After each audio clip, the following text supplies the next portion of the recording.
सास बहू की कहानी। मन की दीवार। शहर से दूर एक छोटे से कस्बे में आशा देवी रहती थीं।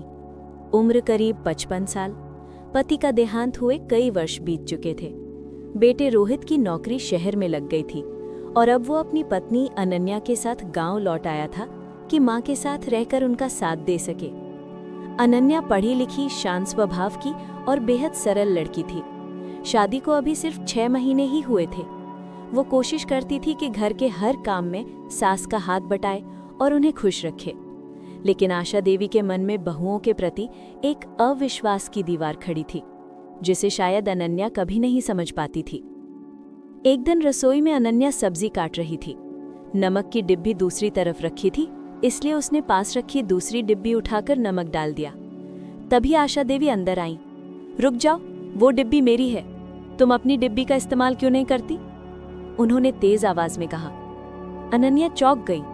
मम्मी जी, नमक तो सिर्फ नमक ही होता है। मैंने सोचा। सोचना मत। बहू को अपनी चीजों में हाथ डालने की आदत अच्छी नहीं होती। अनन्या चुप हो गई। पहली बार उसे एहसास हुआ कि रिश्ते नमक की तरह होते हैं, थोड़ा कम हो जाए तो फीके और ज्यादा हो जाए तो कड़वे।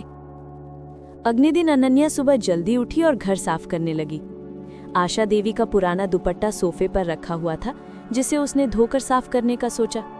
जब आशा देवी ने वो दुपट्टा बाहर सूखता देखा तो जैसे उनके दिल पर चोट लगी। मेरी चीजों को छूने की क्या जरूरत थी? ये दुपट्टा मेरे पति की आखिरी निशानी है, तुम समझ भी नहीं पाओगी। आवाज कांप रही थी। अनन्या को अपनी गलती समझ नहीं आई थी, पर उसे अपनी जगह बनाना और मुश्किल होता जा रहा था।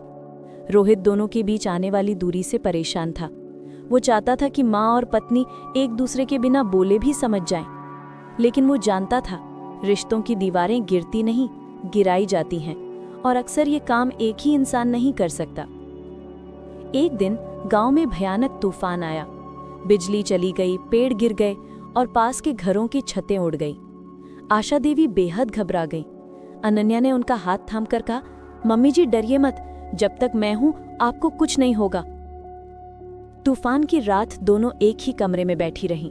बाहर की आंधी धीरे धीरे शांत हो गई, लेकिन दोनों के मनों में चल रही पुरानी आंधी अब भी रुकने का नाम नहीं ले रही थी। फिर भी उस रात के बाद अनन्या में आशा देवी के लिए ख्याल पैदा हुआ और आशा देवी में अनन्या के लिए थोड़ा भरोसा। कुछ दिन बाद गांव की औरतों की एक बैठक हुई। वहां आशा देवी को अपनी एक पुरानी सहेली मिली।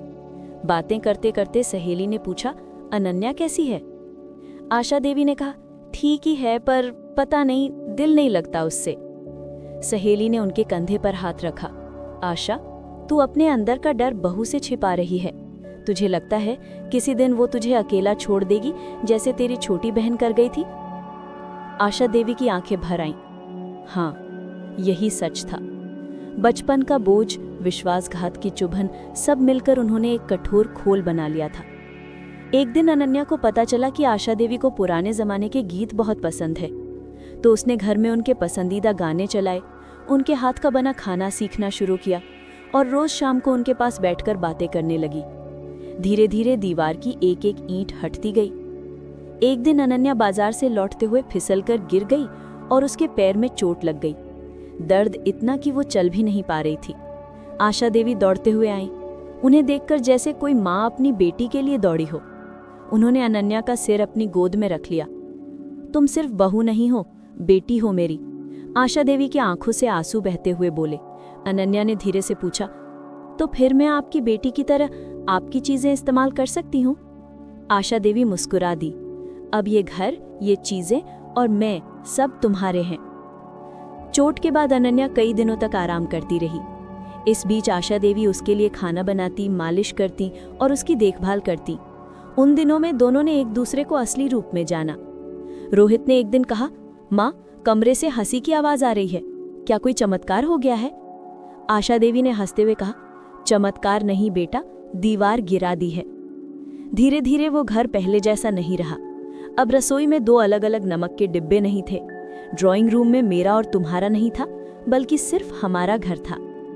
सीख, रिश्तों की दीवारें ईंट से नहीं बनती, शंका, गलतफहमियां और अनकही बातें उसे खड़ा करती हैं, और उन्हें गिराने के लिए सिर्फ एक कदम काफी है, विश्वास का। ज्ञान और समझ के सामने हर समस्या छोटी पड़ जाती है। ऐसी ही भावनाओं से भरी कहानियां सुनने के लिए स्टोरी ए आशीष चैनल को सब्सक्राइब जरूर करें। आपका समर्थन हमें और भी बेहतर कहानियां लाने की प्रेरणा देता है।